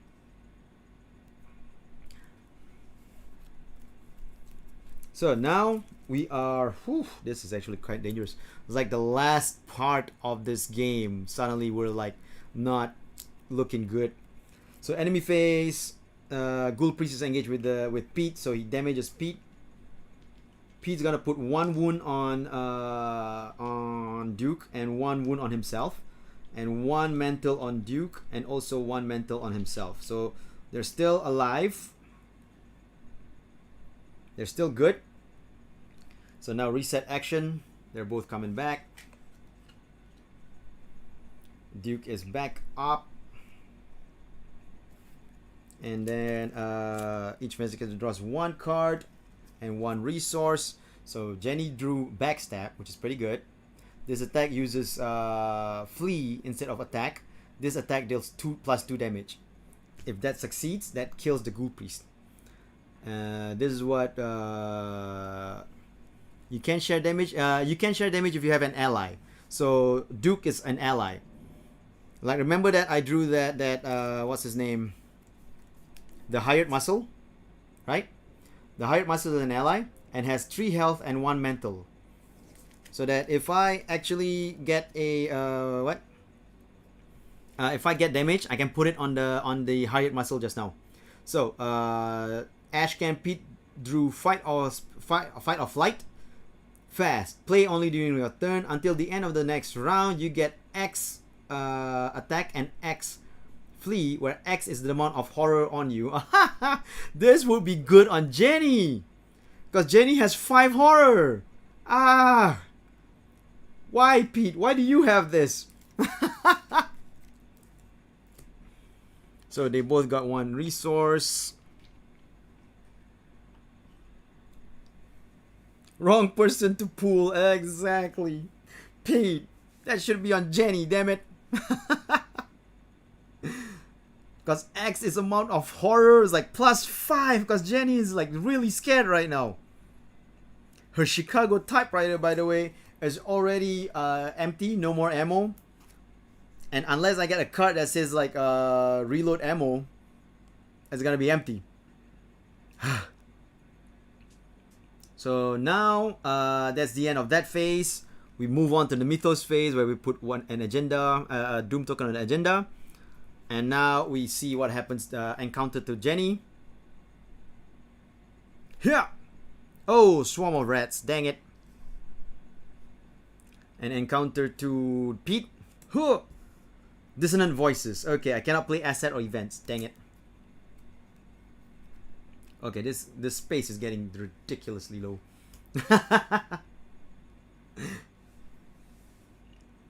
Alright.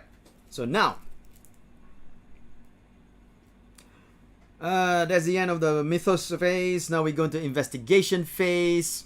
Jenny will have to kill the rat first before she can attack the Ghoul Priest. Mainly because you know, the rats are engaged with her. She'll do that. She'll attack the rats.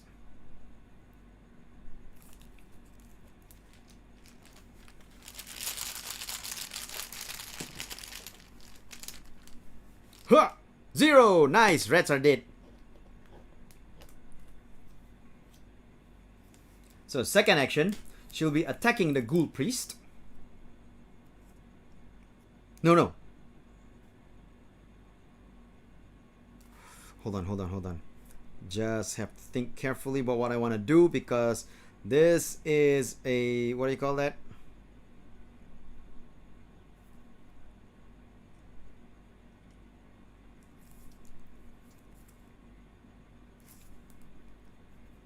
Oof, oof, oosh. Not enough resources to do that.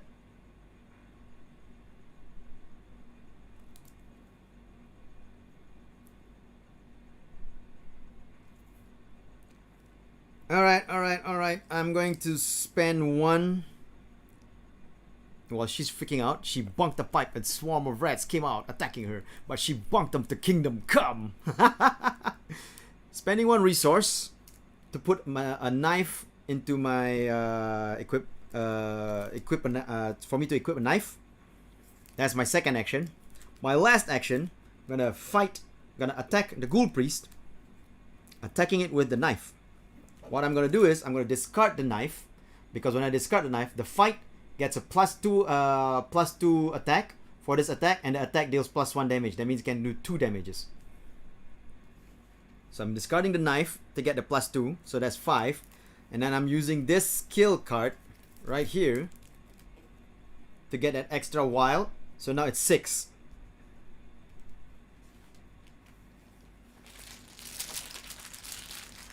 So 6 means I can do a -3 and still be fine.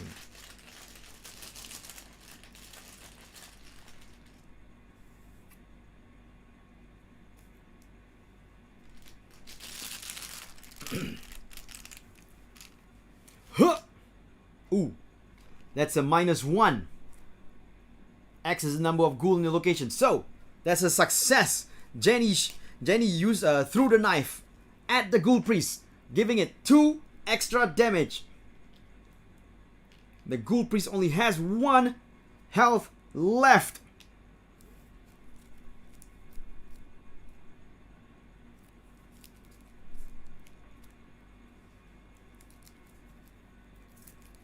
So that's a good one. Now, it's the end of Jenny's turn. Now it's Ashcan Pete's turn. He can try to kill him off.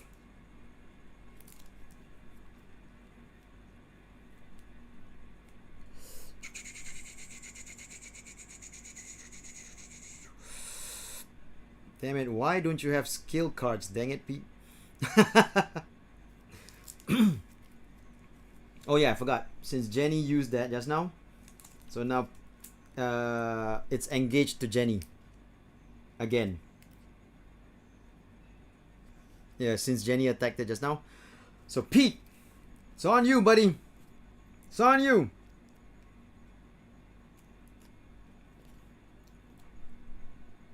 Gonna use Duke to put his base stat to 4.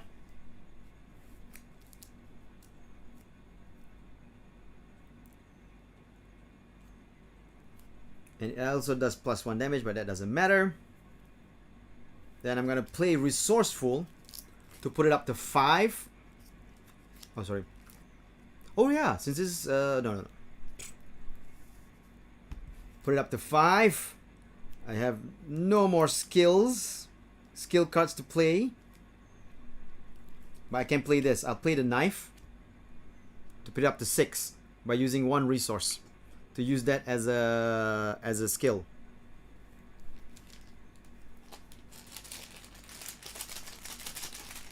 So now it's 6. -2 is still fine. Come on, Pete.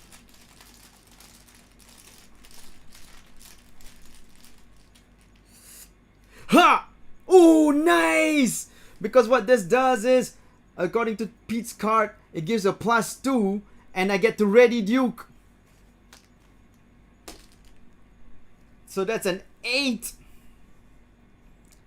So the Ghoul Priest is dead. We managed to kill the Ghoul Priest. Yeah, critical attack. Spending all that was really worth it. Woo, that was dangerous. So with that, we finished off this particular scene. We move it back. Okay. When the robed creature falls, the fiendish swarm burrows back into the ground, and the chaos of the house quiets, but the stranger in your parlor doesn't seem relieved. You broke my seal that was set to trap the ghouls. She raises her torch. Now we must make more direct measures. We must take more direct measures and burn this hell pit to the ground. The lead investigator, meaning Jenny Barnes, have to choose one. It was never much of a home. Burn it down. R1 ending. Or this hell pit is my home. No way are we burning it. R2 ending. I'm gonna give it to you guys to tell me which ending you want. Do you want to burn the home or keep it? R1 or R2? Put it in chat. Choose your ending. R1 or R2, people. Oh, wait a minute. How many people is in chat right now anyway? I actually don't know. 5 people in chat. Okay, 5 people in chat. So, everyone in chat, R1 or R2? Let's go. R2, let's go. So, 2 votes for R2. Any R2D2.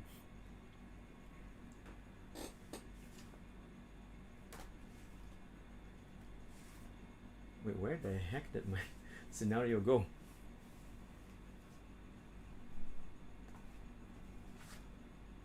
Okay, here we go. So we're going R2, alright?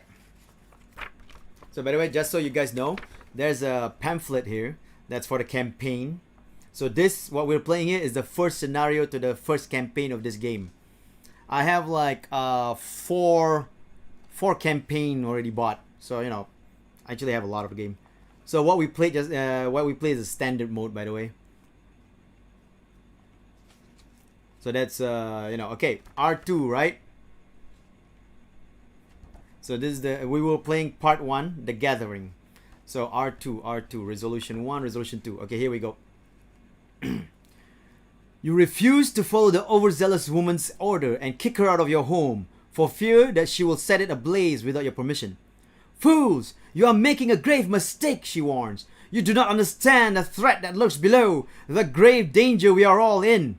Still shaken by the night's event, you decide to hear the woman out. Perhaps she can shed some light on these bizarre events. But she doesn't seem to trust you very much. So in my campaign log, so you know, if we play this, we'll do this campaign logging thing. So in the campaign log, record that your house is still standing. The lead investigator earns 1 experience as he or she refuses to let the night's events destroy his or her life. Each investigator earns experience equal to the victory X value of each card in the victory display. Remember to add eligible locations of the victory. Blah, blah, blah. Each investigator earns 2 bonus experience as he or she gains insight into the hidden world of the mythos. Oh man, Moestar late on that one. But anyway, so what happened was that we got victory 2 for defeating the Ghoul Priest. Victory 1. Hold on. Victory 1 for completing all the clues inside the attic. So that means that in total we got 5 experience points. With this 5 points, we can buy better cards on the deck. That has like all these the dots here, all the dots on the cost here. So those are the costs for you to get new cards for your deck. So anyway, that's the end of the stream. So we finished off the scenario. You guys did a good job, by the way, choosing resolution 2, because resolution 2 is actually like the better ending. Because we got the lead investigator gets 6 experience out of that. So if we had chosen resolution 1, it'll be: you barely managed to escape your house with your lives. The woman from your parlor follows you out of the front door, slamming it behind her. You fools! See? Oh wait. Sorry, that's the resign. That's the resign. Sorry, my bad. Down here, resolution 1. You nod and allow the red-haired woman to set the walls and floor of your house ablaze. The fire spreads quickly, and you run out the front door to avoid being caught in the inferno. From the sidewalk, you watch as everything you own is consumed by the flames. Come with me, the woman says. You must be told of the threat that lurks below. Alone, we are surely doomed, but together, we can stop it. In your campaign log, record that your house has been burned to the ground. The lead investigator earns Lita Chandler card and may include it in his or her deck. This card does not count towards the investigator's deck size. By the way, the deck size is 30, just so you know. Lead investigator suffers 1 mental trauma from watching his or her home become a smoldering ruin. Each investigator earns experience equal to the victory X value, blah, blah, blah, blah. So, that means that the lead investigator, Jenny, if we start the next scenario, would start with 1 mental trauma. So, what you guys chose, R2, does not give any of that flaws or problems in the next. Yeah, became insane faster. Exactly. So, and then resolution 3, by the way, happens if the agenda move forward. The agenda move forward, and then we didn't manage to get to Act 3. They are trapped inside the house as the ghouls tear them apart. R3, resolution 3. That's resolution 3.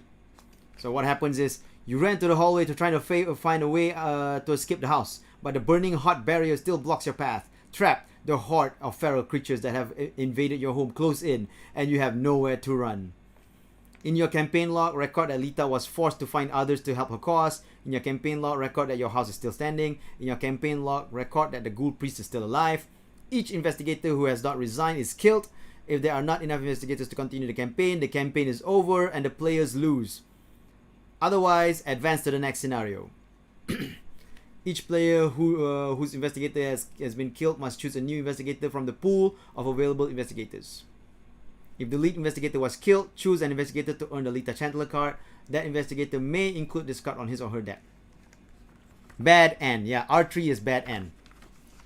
So the resign end, in case you resign, you choose the resign option over at the parlor. You barely manage to escape your house with your lives. The woman from your parlor follows you out the front door, slamming it behind her. You fools! See what you have done? She pushes a chair in front of the door, lodging it beneath the doorknob. We must get out of here. Come with me, and I will tell you what I know. We are the only ones who can stop the threat that lurks beneath from being unleashed throughout the city. You're in no state to argue. Nodding, you follow the woman as she runs from your front porch out into the rainy street towards Rivertown. In your campaign log, record that your house is still standing. In your campaign log, record that Ghoul Priest is still alive. The lead investigator earns Lita Chandler. Each investigator earns experience equal to the blah blah blah blah. So that's the not bad ending, the resign, but still not a good ending. Resolution 2 to me is the true ending, because the house is still up. You get all the experiences. The Ghoul Priest is dead. So you guys did a good job choosing that one.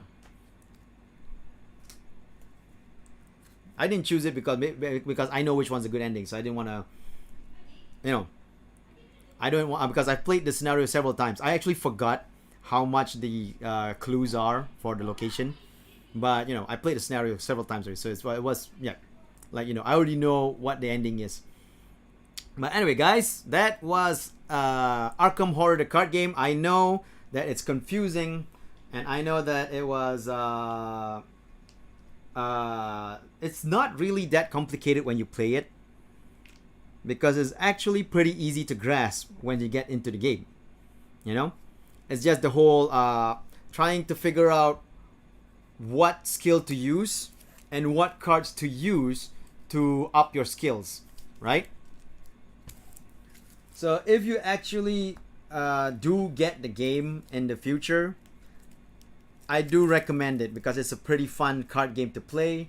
It's good to play with solo, and it's also good to play with another player, because I actually went through the first 3 campaigns with a friend of mine, and it was really fun. It was super fun. I'd really recommend it. It's a pretty good game to play, but yeah, like you say, Eri, maybe it's not for everyone, but it's not complicated. To me, it's even less complicated than when you play Magic the Gathering, because Magic the Gathering has a whole, I put down a card on my location. I'm gonna I set a trap card, blah blah blah blah. I was like, oh god, so many things that you have to look into. So to me, this game is much easier to grasp than Magic the Gathering or Yu-Gi-Oh. I recommend it. It's a good game. So I gotta tell you guys.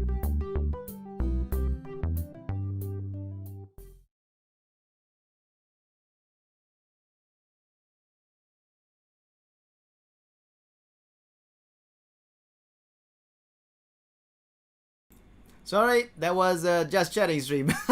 I went into the wrong source, and I'm also not in the, what do you call that? My face rig. Hold on a second. Let me just turn it on.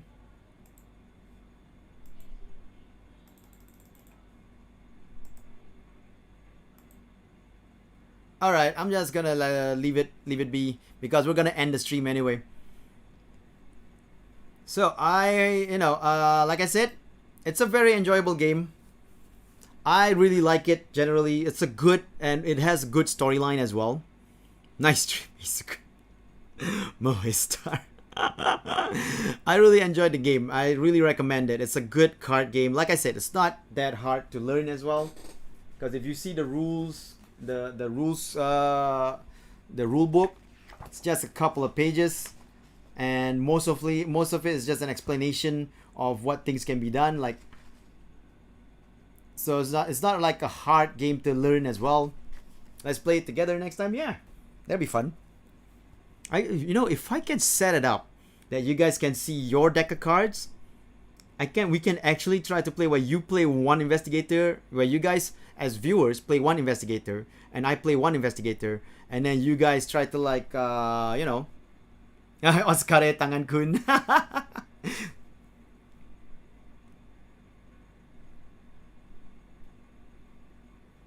Yeah, Tangan could say goodbye, and he says thank you very much for for what do you call that? For indulging him. So yeah, maybe one time I'll set up another Arkham horror game, and I'll play with chat, where chat controls one investigator and I control another one. We'll play the next scenario that way. I don't know if we'll play with Jenny and Pete or not. Yeah, we might as well, right? Since we already started with Jenny and Pete. We might as well continue with Jenny and Pete on the next scenario. I will try to set it up in a way that will have like a sorry. In a way that will have like the screen more where you guys can see the deck of cards that you get, because there's no secret. It's a co-op game, so we can totally share knowledge on what cards you have and all that. So you guys can see the deck of cards that you have, and I can see and I can set it up in a way that we can try to get the game going, where you guys decide collectively, or I assign one person to be the decision maker. But you guys in chat can discuss with each other on which card to play and what to do, to fight, to move, or whatever. So it'll be really fun. So anyway, that's it for today. I hope,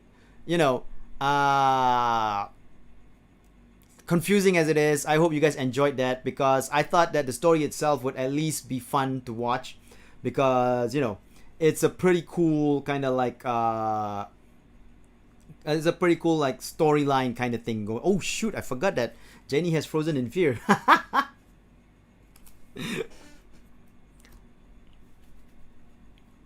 Because I was supposed to do with Frozen in Fear, I was supposed to do that mental test just now, but the actions wouldn't have been different. But yeah, till next time, everybody. Oh yeah, this week, by the way, just so you guys know, I've set it up so that it's actually board game week, or tabletop week, which is why I played this game on my stream today. I don't know when I'll be doing it again, but tomorrow we will be playing board games on the website Board Game Arena. It's boardgamearena.com. You can sign up for it and play games with me on that website. So yeah, check out Board Game Arena. Sign up for the website so that you can, if you guys want to, you guys can join me tomorrow in some board games. I'll explain the rules because we'll be playing board games that I know, and I'll explain the rules before we go on and all that. So yeah, it'll be on Board Game Arena because Board Game Arena is a browser based website. It's a browser based website. Yeah, it's a browser-based website that you can actually play board games that's at real board games that's made digitized. And sign up is free. You guys don't even have to pay anything. And then the day after that, we'll be playing my favorite co-op board game, actual board game, not card game, called Deep Madness. So you guys can check that out. It's gonna be fun. Then on Thursday, we'll be doing Board Game Arena again. Then on Friday, let me check. What happens on Friday? More madness. On Friday, we'll be playing the... Oh, no, wait. Thursday is not Board Game Arena. Sorry. Okay, it was Monday, Tuesday, Wednesday. Tomorrow is Wednesday, Board Game Arena. Board Game Arena tomorrow on Wednesday. Deep Madness on Thursday. Burgle Brothers on Friday. I'll be playing that on Tabletopia. And then Board Game Arena on Saturday.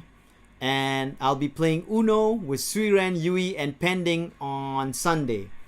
So yeah, if you want to check out what time I'll be playing all this, check out my Twitter. I have my schedule up there. So follow me on Twitter if you want to see, and I will be announcing streams on my Twitter as well when the time comes.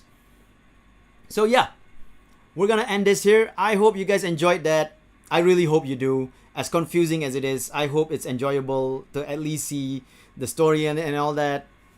And till next time, everybody, enjoy the future, citizens.